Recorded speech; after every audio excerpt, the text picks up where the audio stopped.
Ouviremos agora a palestra sobre o tema Todos Somos Políticos, que será proferida pelo presidente da Associação Comercial e Empresarial de Minas, senhor Lindolfo Pauliello.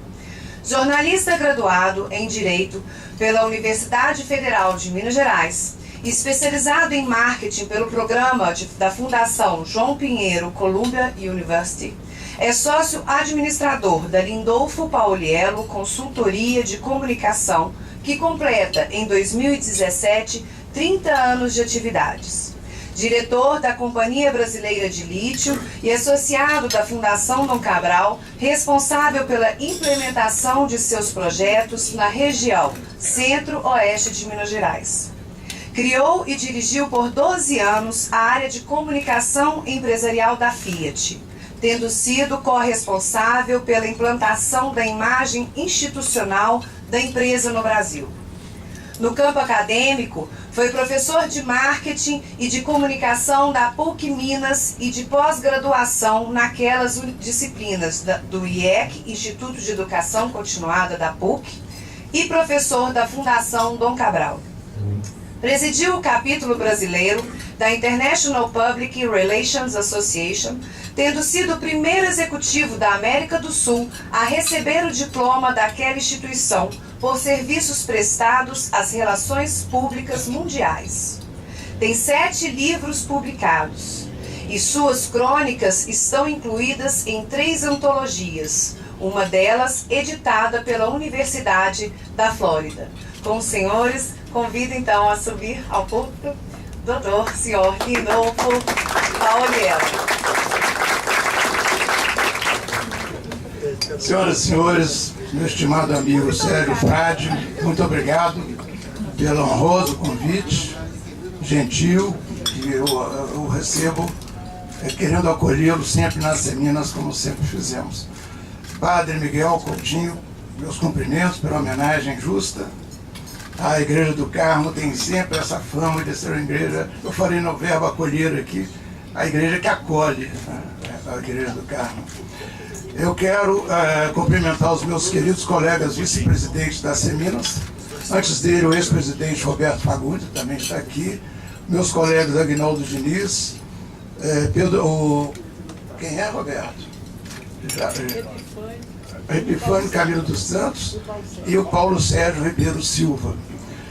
E me permito cumprimentar a todas as senhoras e senhores, citando aqui o deputado estadual Antônio Carlos Arantes, a quem eu estimo e respeito muito.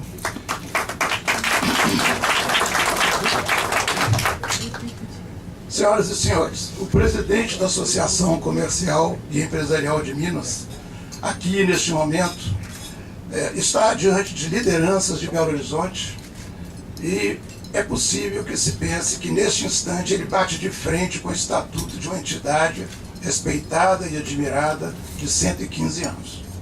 Isso é verdade? Um estatuto, enquanto lei orgânica, seja de um Estado ou de uma associação, sujeitos como todo conjunto de regras a interpretações.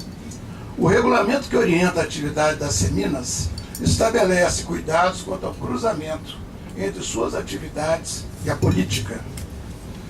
Mas bem entendido o sentido a política, como sendo a arte de bem governar, e diferenciando-se da política partidária, o sentido em que ela será aqui tratada, não vejo como se possa governar uma associação representativa sem o uso da palavra, do diálogo, da interlocução, sem interação em sociedade. Vamos lá.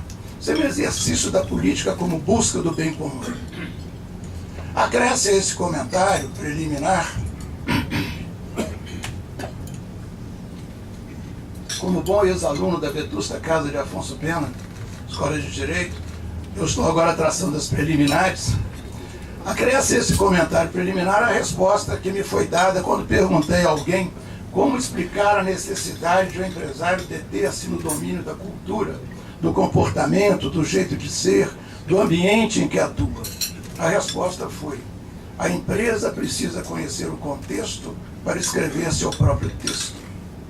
A empresa precisa conhecer o contexto para escrever seu próprio texto.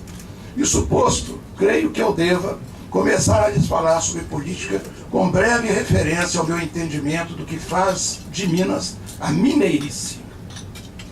Nesse caso, convém começar diferenciando-se mineiridade de mineirice.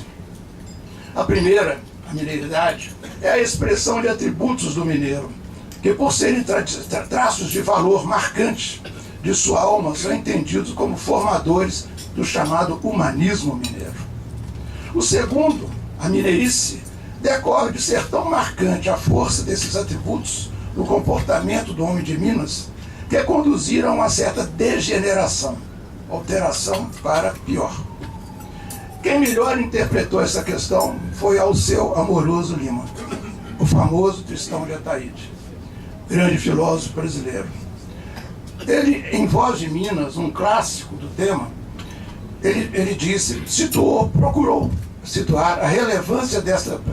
Só um minutinho, eu estou esquecendo de dizer o seguinte: Dr. Alceu de Amoroso Lima, do qual eu tive a honra de reeditar o livro Voz de Minas pela Fiat Automóveis S.A. Por quê? Porque nós estávamos estudando a identidade brasileira, que nós acreditávamos que estava ali o caminho, um dos caminhos para a redenção da democracia no Brasil. Então, o Dr. Alceu fez a generosidade de ceder o livro para a reedição. Nós vamos então em frente. Nessa preliminar, ainda continuando sobre o assunto que nós estamos tratando, nós vamos verificar alguns dos fundamentos que o Dr. Alceu Amoroso Lima deu a essa sua tese. E olha que ele escreveu isso no final dos anos 40. Nós reeditamos em 1984. Muito bem. Dessa reflexão sobre identidade nacional veio uma reflexão inicial do Dr. Alceu sobre a identidade de Minas Gerais, a identidade dos mineiros. Então ele comentou, nesse livro, comentou o Dr. Alceu, que, desculpe que eu estou precisando de uma aguinha aqui, que os defeitos do mineiro lhe pareciam frutos do excesso de suas qualidades. Vejam bem essa questão de mineirice e mineiridade. Sua modéstia, diz o Dr. Alceu, conduz o mineiro às vezes à falta de autoconfiança. O marcante humor do mineiro lhe confere ceticismo e tendência ao pessimismo. Sua reserva ou recato caminha para a desconfiança, suscetibilidade exacerbada e mesmo ao recalque. E o predomínio da inteligência sobre a passionalidade, que é uma característica do mineiro, esse predomínio da inteligência sobre a passionalidade, levam ao hipercrítico mineiro. Essa questão do mineiro ser, sobretudo, um crítico. Né? E isso vem a estabilidade da segurança. O mineiro preza, conduz, segundo o Dr. Alceu, ao conformismo. Seguem por aí as observações do autor sobre o que foi convencionado posteriormente chamar de mineirice. E no que importa agora a nossa narrativa, eu considero que Minas vem se perdendo pelo exagero no cultivo de um belo atributo seu, a cordialidade. Já há a tese que vocês conhecem do brasileiro como o homem cordial. Se não me engano, é do Sérgio Buarque de Holanda. Para mim, a cordialidade do mineiro na linha da degeneração percebida pelo Dr. Alceu tem tido consequências na vida de Minas. Né? E os exageros nesse campo vão se tornando hábitos dos mineiros. O mineiro é ameno, é conciliador, vai se arraigando atitude de acordo com a qual analisar procedimentos em Minas é perigoso. Propor é perigoso. Discordar é muito perigoso. Ainda que por lealdade, por um dever de consciência, por obrigação profissional, por um exercício de cidadania, por uma derradeira afirmação de dignidade. E assim Minas, de tanto agradar, desagrada. Concorre para esse comportamento a profunda relação entre Minas Gerais e o Barroco. Perguntem ao Ângelo Osvaldo, que junto com Otávio Elias vão ser tombados uma hora dessa. Conhecem bem a alma de Minas, e o Mauro Berquema também. Mas essa questão da arte, da contra-reforma, que é o barroco, né, está na alma mineira. E essa alma mineira faz com que o mineiro, ao se manifestar, sente que vai desagradar, o mineiro então se protege na sombra. Percebam um quadro do barroco. Né? Tem aquela diagonal, lá em cima Deus, embaixo o demônio, e o claro e escuro predomina nos quadros. Né? É essa questão dos cuidados do mineiro, dos excessivos cuidados do mineiro. Muito bem, então esse é o nosso contexto. O empresário precisa conhecer o contexto para escrever seu próprio texto. Está em erupção no Brasil, neste momento, a rejeição aos políticos. Precedem-na, ou precederam-na, a corrupção endêmica, a constatação de que foi formada uma quadrilha para tomar a República, a desorganização nacional, o desmonte da economia, a quase liquidação do sistema produtivo, e aqui nós temos na Federação das Indústrias de Minas Gerais, a desorientação e a quebra da autoestima. Enfim, aflorou no Brasil a conscientização de que a sociedade deveria se fazer protagonista de mudanças no país. Desculpe, eu deixei de saudar o ex-presidente Eduardo Bernes.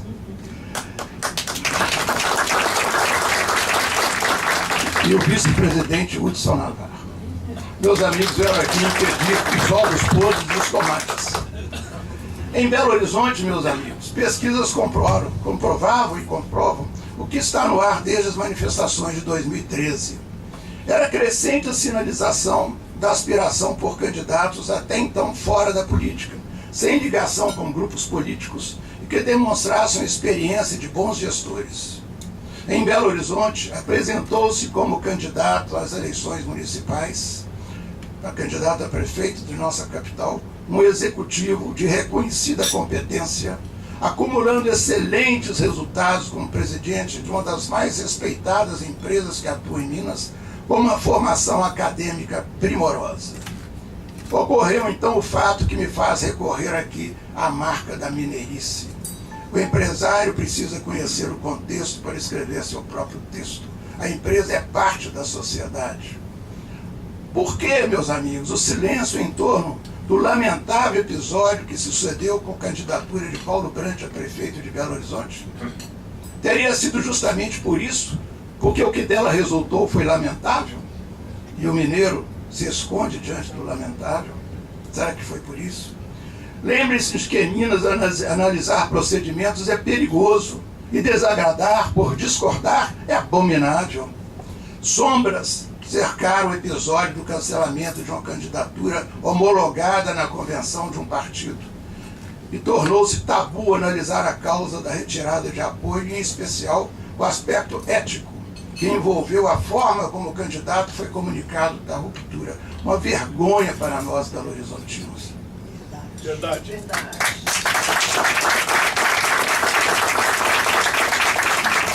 Uma justificativa insistentemente apresentada para um nítido cerceamento a apoios partidários foi de que o candidato, entre aspas, não era político e que, entre aspas, lideranças faziam questões que fosse um político. Seria essa a opinião da sociedade de Belo Horizonte? Os eleitores demonstraram que não, considerando-se os resultados do primeiro turno. Abstenções, brancos e nulos proporcionaram a constatação de que 43,14% dos eleitores aptos a votar não viram em quem votar. Para complementar, não chegou a 7% a diferença entre o primeiro colocado, um político, e um empresário, sem nenhuma experiência eleitoral, apresentado por um pequeno partido. No momento em que eu preparava esta palestra, sexta-feira, dia 21 de outubro, passado agora, a pesquisa Ibope para o segundo turno anunciava 41% de intenções de votos para o empresário e 35% para o político. Registro que não vai aqui nenhum juízo de valores pessoais por parte do orador. E reitero que estamos aqui para defender ideias, desabridamente, longe do claro e escuro de Minas Gerais. Vamos ao quadro nacional. 3.100.000 eleitores não foram votar ou votaram em branco no primeiro turno. O percentual de votos inválidos em todo o país cresceu de 22,7% no ano de 2008 para 28,9%. Comentando esses resultados, o presidente da República, Michel Temer, declarou que via a recusa ao voto como sinal de alerta e salientou: o número imenso de abstenções revela a indispensável necessidade de uma reforma política no Brasil. Palavras do presidente da República. O partido que poucos meses antes detinha o poder, por ele exercido por 13 anos, o PT, foi praticamente varrido do mapa, com queda de 60% em prefeitos eleitos e 85,7% de perda em orçamento.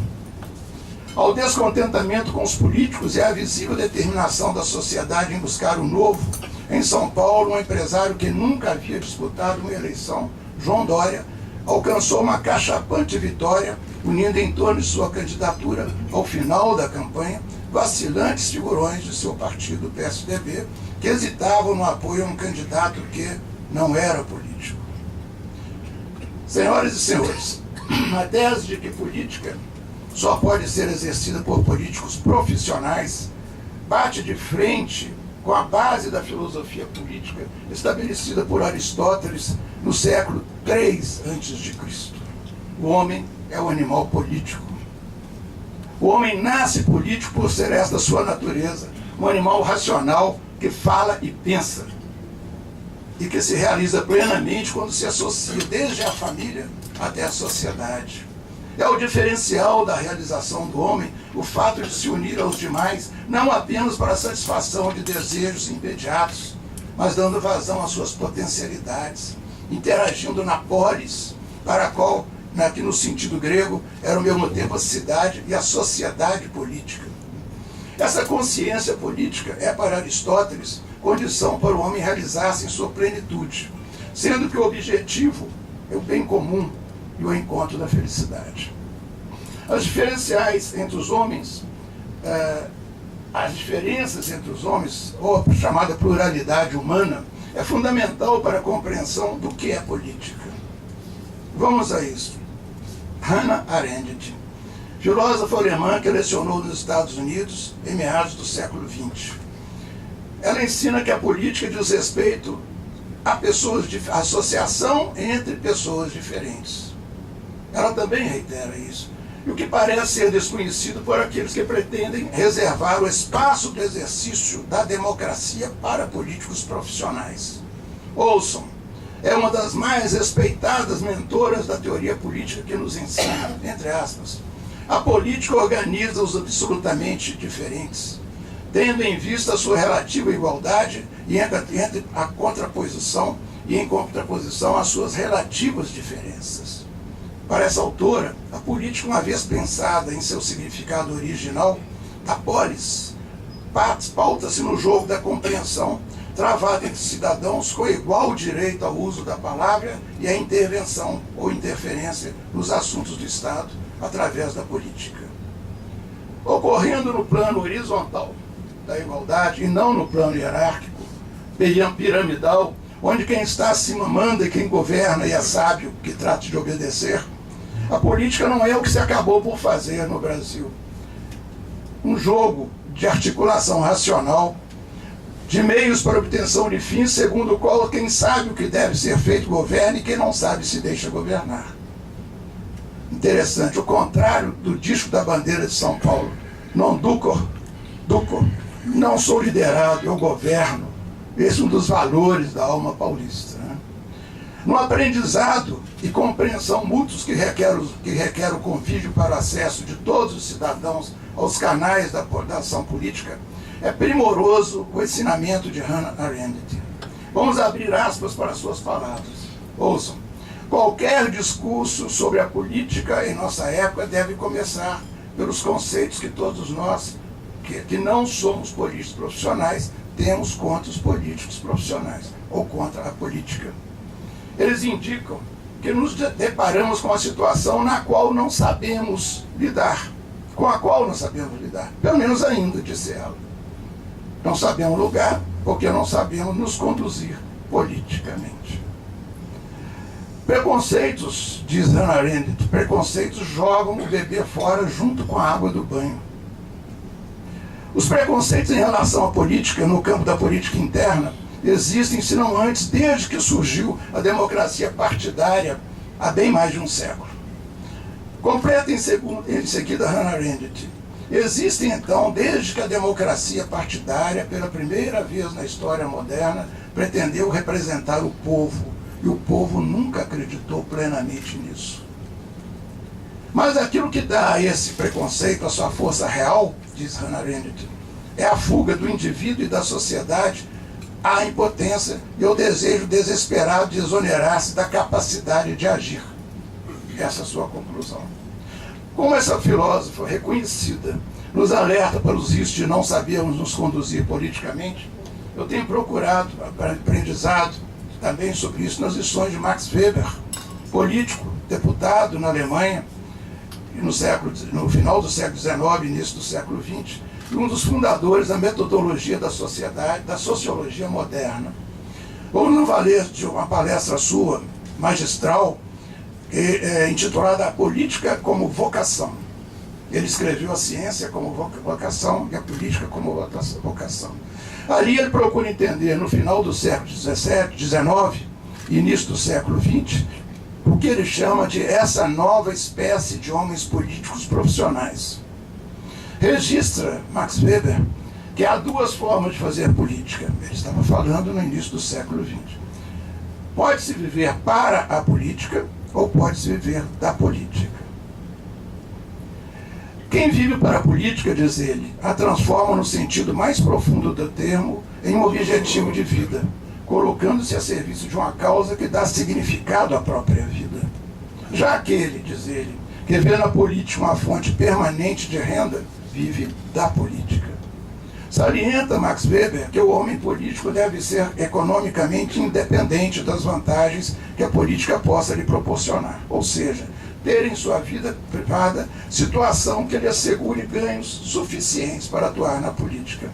E estabelece, então, que o político deve ser disponível no sentido de que não esteja obrigado a consagrar toda a sua capacidade de trabalho e de pensamento a outras atividades.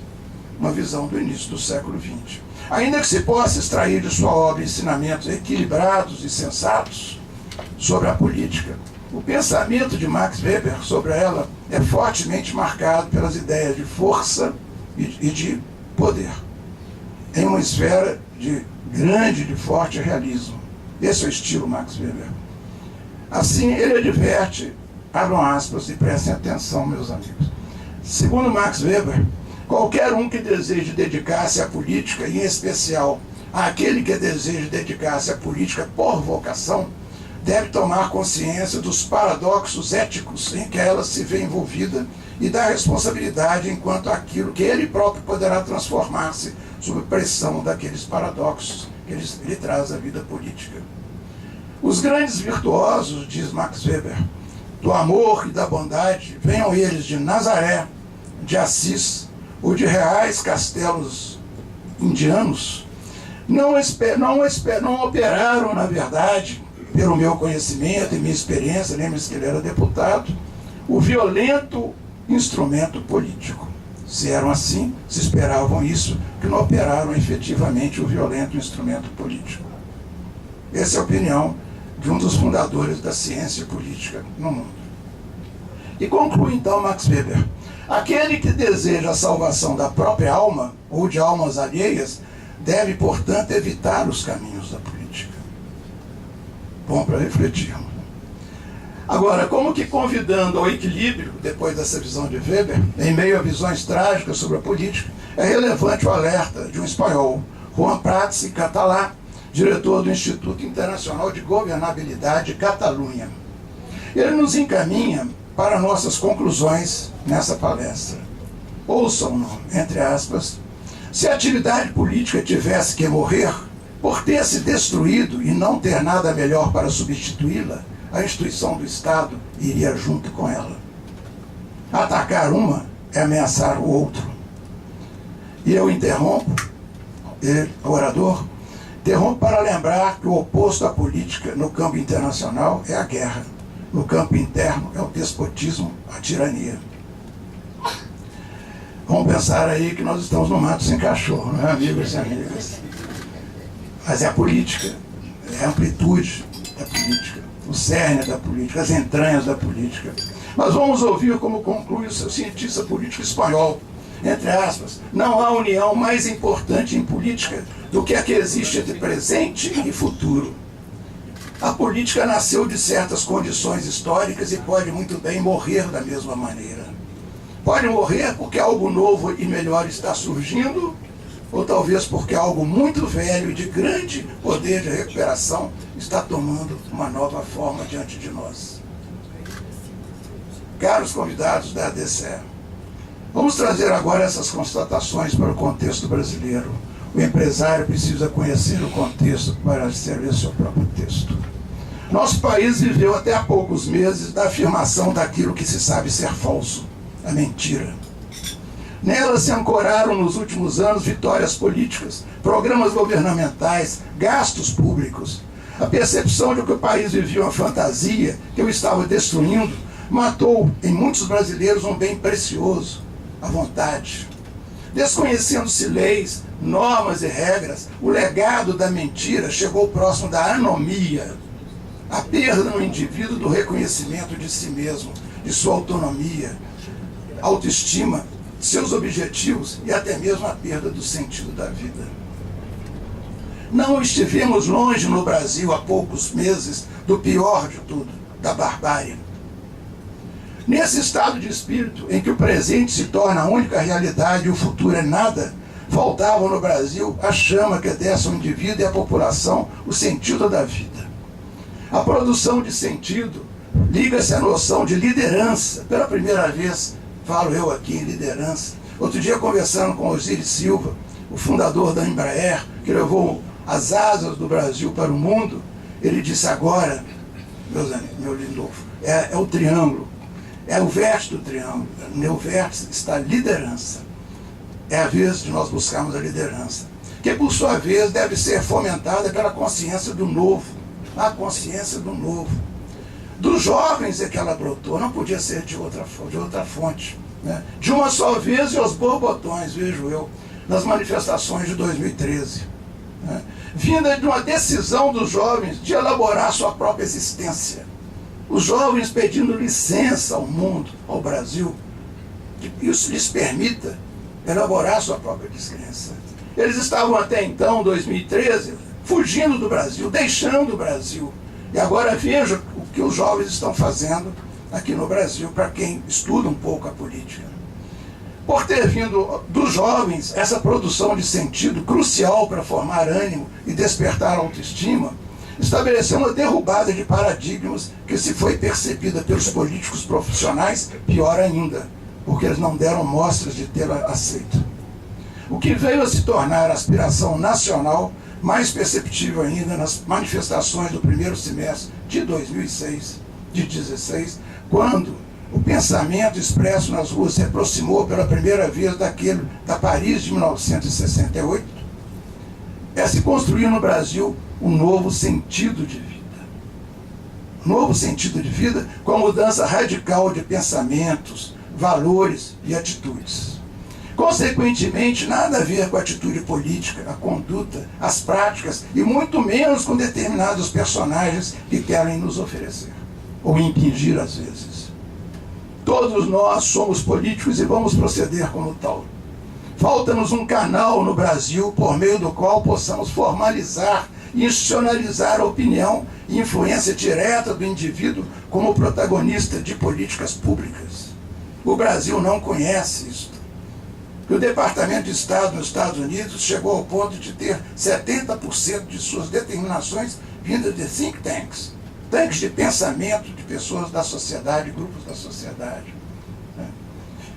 Será esta, senhoras e senhores, a sacralização da democracia no Brasil. A conquista dos indivíduos e da sociedade por canais institucionais e formais, para que possam expressar de fato, possam se expressar como protagonistas das transformações. Devemos atuar como tal. Todos nós somos políticos, organizando-nos para a geração, proposição e realização de projetos ancorados sempre pelo uso da palavra, exercício de diálogo. Uma revolução silenciosa está em marcha no Brasil, não se enganem. E não demora muito, vão surgir startups políticas. e sem que estejamos percebendo, estão em plena formação lideranças aceleradoras dessas startups, cujo produto será um novo modelo de país. Muito obrigado.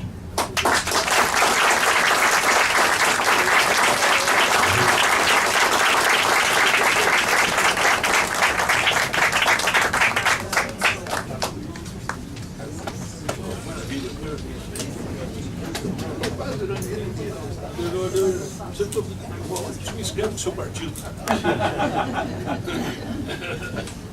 Meu partido sou aqui. Sou eu, não partido. É um bom nome de partido.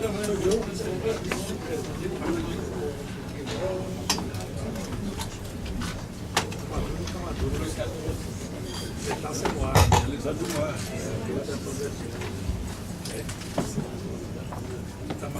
Edolfo, tivemos uma aula aqui hoje. Parabéns. Acho que só vem acrescentar de uma forma bastante ampla, bastante profunda, um pouco do entendimento dessa questão toda de ser político. Vamos então, nessa reta final agora, abrir para as perguntas. Eu queria pedir a pessoa para se identificar, fazer uma breve pergunta, até para facilitar e ter que as pessoas possam todos ter oportunidade. Quem vem primeiro? Maria Elvira me pediu. Denise. Nossa, logo a Maria Elvira. Pois é, né? Você esqueceu de me citar, agora eu vou... Você deixou a associação Boa tarde. comercial? Eu não deixei não, eu sou diretora emérita, esse ninguém pode tirar. Boa tarde para todos, né? Prazer estar aqui mais uma vez com o nosso Sérgio Frade, sua equipe, nesses encontros alguns maravilhosos da DCE. A comida é muito boa e a comida intelectual também é muito boa, né? Eu queria dizer a você, Lindolfo, que considero quase perfeita a sua palestra, né? Também não é nenhuma novidade, porque você é um pensador, você é um escritor, você é um estudioso de humanidade, você é filho de desembargador, né? Então realmente... E neto do senador. E neto do senador. Então eu, como disse, sou diretora emérita da casa e fui a primeira mulher diretora nos 35 anos do Clube do Bolinha. Então, Paulo Sérgio, Bolinha somos nós. Muito Bolinha, pois é, Bolinha é muito simpático. Não. É Clube do Bolinha, sim. Bom, mas e aí, então eu queria fazer eu não vou dizer, não diria que é um reparo, eu vou dizer um comentário que eu considero necessário e justo ser feito. Eu fui uma grande entusiasta da candidatura Paulo Brandt. Eu gostaria de hoje estar votando nele. Quando o Márcio Lacerda teve uma intuição, que eu considerei bastante esperta da parte dele, que não é bom político, quando ele percebeu que já um ano atrás o povo de Belo Horizonte, o povo brasileiro, não queriam políticos, queriam pessoas com um perfil diferenciado, né, embora fossem fazer política, ele trouxe o Brandt para o partido e ofereceu o nome do Brandt ao PSDB, ao Dr. Aécio Neves e outras pessoas, né, que não o aceitaram, que bateram na tecla que tinha que ser um candidato político, que tinha que ser o candidato que aí está, meu amigo João Leite.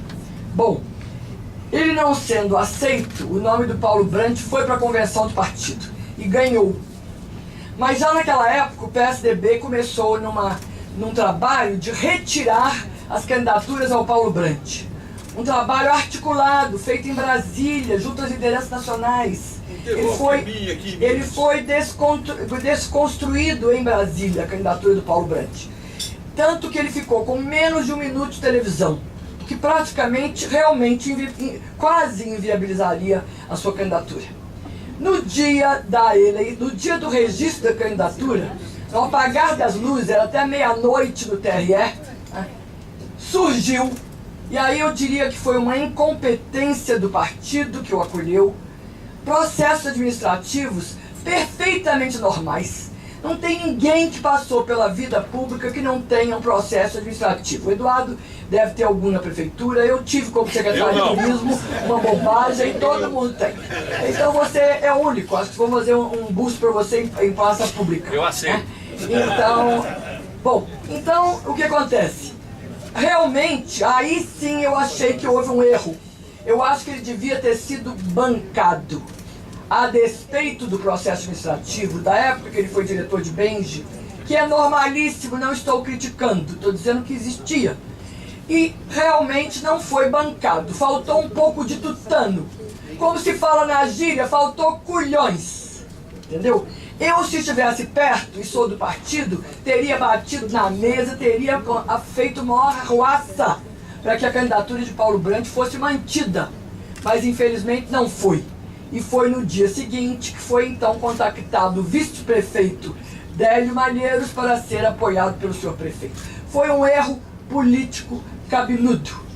E além disso também, na hora do afoitamento, da foiteza ou do nervosismo, em vez de ser o senhor prefeito aí lá na casa dele, ou no escritório dele, comunicar, conversar, mandou 3 pessoas de absoluta confiança, competentes, para conversar com o candidato, o que realmente foi outro erro político. Mas então, gente, eu quero dizer a vocês o seguinte, houve sim, eu acho que isso foi uma pena ter acontecido, porque hoje nós teríamos aí, na minha opinião, o melhor candidato de todos, mais preparado, né? E inclusive esses dias houve um declínio da candidatura, do apoio de Márcio Lacerda a uma determinada candidatura, que vocês sabem qual é, não vou aqui para jogar pedra, e isso inclusive foi um tiro no pé, porque depois daí, inclusive, a coisa foi muito mais complicada. Começou a complicar mais ainda, porque a turma da prefeitura, formadores de opiniões, pessoas muito bacanas, saíram da candidatura em questão, do PSDB. Então, isso aqui que eu estou dizendo é apenas uma... Não estou tentando ser professora de política, não. Mas estou contando para vocês como é que as coisas ocorrem. Os erros políticos são terríveis, porque o erro político ele se faz no gesto, entendeu? Houve o gesto errado do Márcio em 2 momentos e houve o gesto errado agora do candidato João. Então, isso aí, na minha opinião, desagou muito para o que está acontecendo. Fora a tendência natural do povo de querer chutar o balde, de não querer os políticos tradicionais. Isso que eu queria dizer. Obrigado.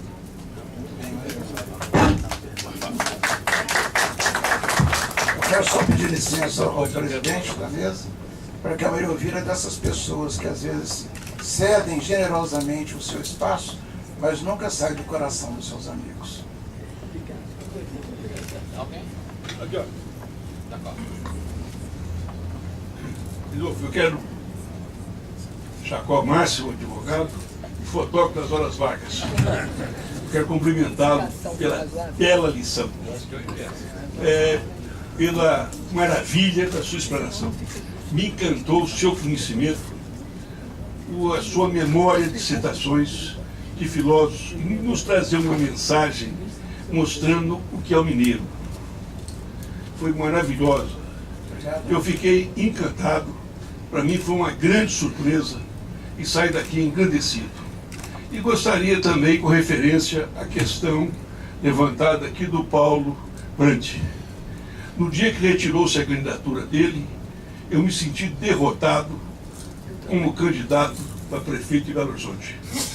É lastimável que na nossa mineirice nós não tivéssemos um mineiro da coragem de um Alckmin em São Paulo, que enfrentou todas as lideranças do PSDB para manter a candidatura de uma pessoa desconhecida que nunca teve voto e que era competente.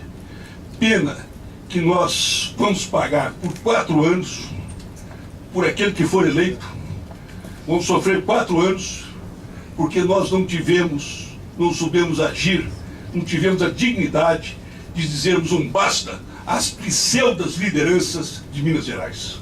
Obrigado.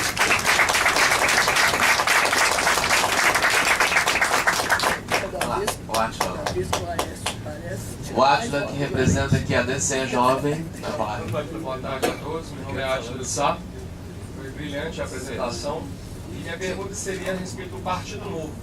Ele seria hoje o exemplo de startup, como o senhor citou na sua palestra? Eu não conheço a plataforma do Partido Novo.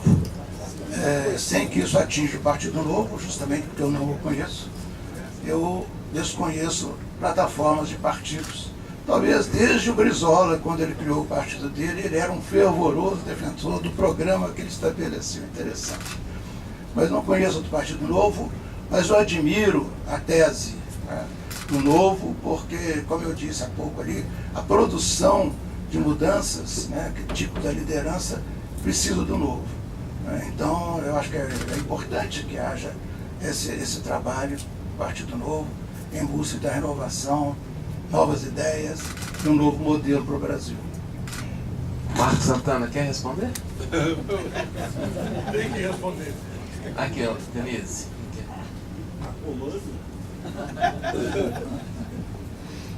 Aqui, Marcos, só que seja rapidinho para...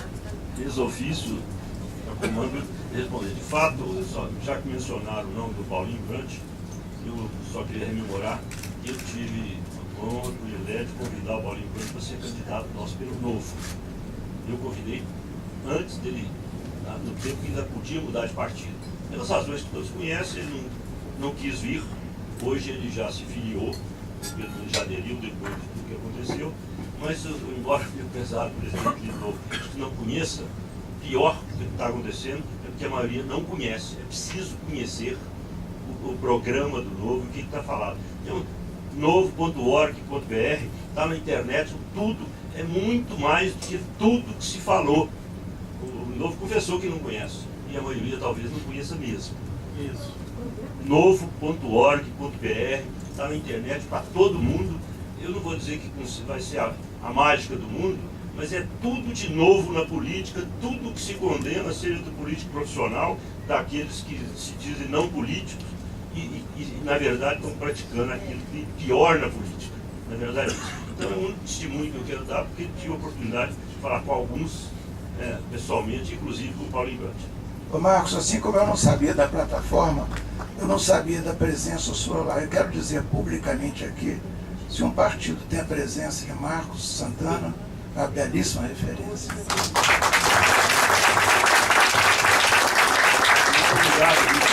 Muito obrigado, Lindolfo, pela referência, que está desclassificada pela amizade que é antiga.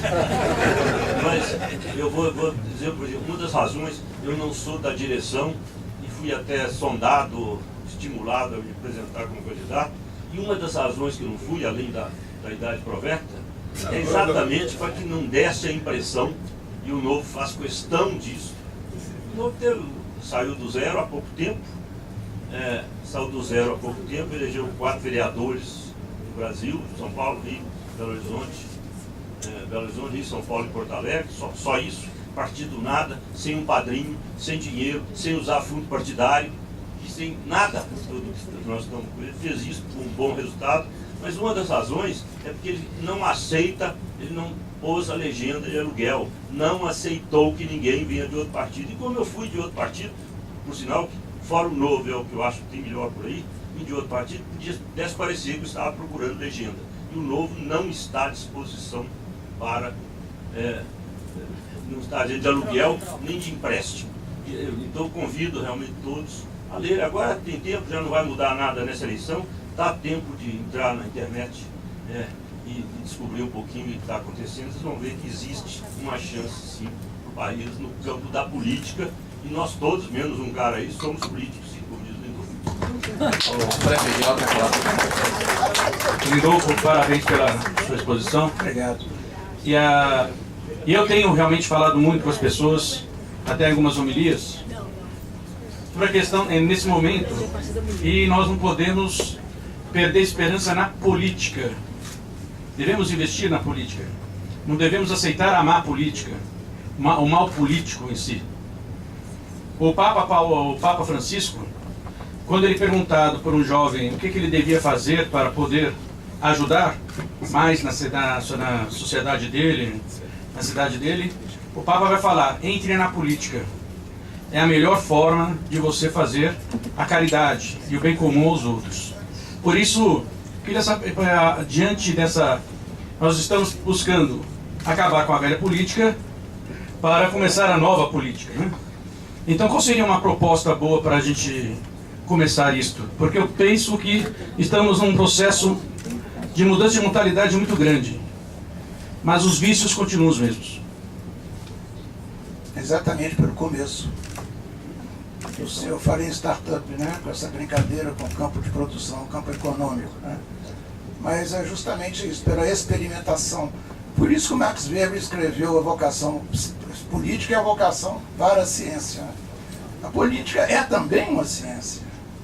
E é interessante que na Idade Média se falava em política, eles falavam em governabilidade. Governabilidade no latim antigo é, na verdade, você dirigir um anel.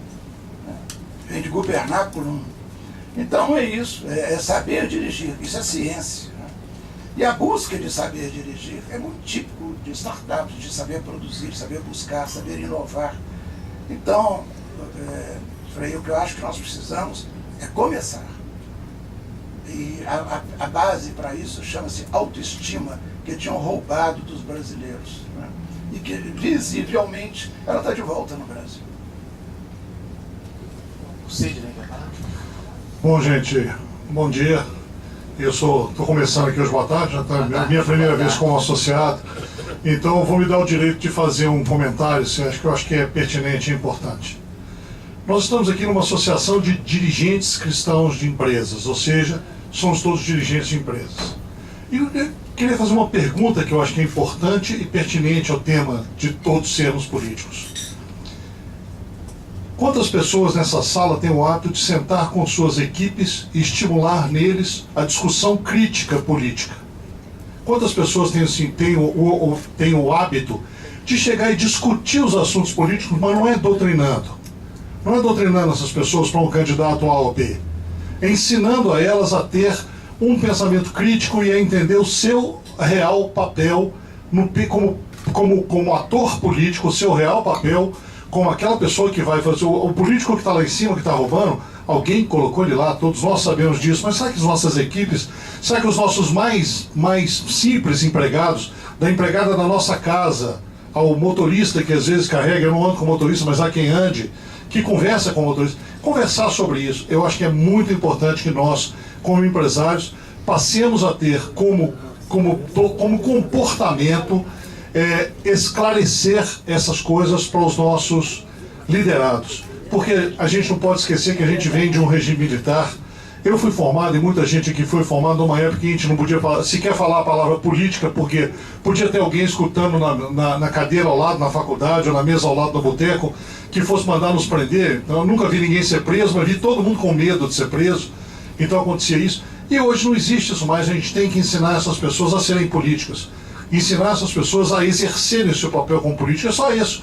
Eu não quero agradecer ao professor Lindolfo, fantástica a sua apresentação, muito boa, mas eu acho que a gente precisa, se a gente não se imbuir desse papel, ninguém vai fazer isso por nós. E nós somos agentes de mudança mais do que qualquer um. Obrigado. Sidney, você está correto e a gente tem questionado isso. Realmente, o sindicato vai para a porta da empresa, faz o barulho todo que consegue fazer, mas a gente dentro da empresa às vezes esquece que temos uma chance de conversar com os nossos colaboradores, pelo menos para discutir melhor isso. Bom, para a gente encerrar, para a gente também não ultrapassar muito o nosso tempo, passar a palavra agora aqui ao Bernes, que pediu para falar também.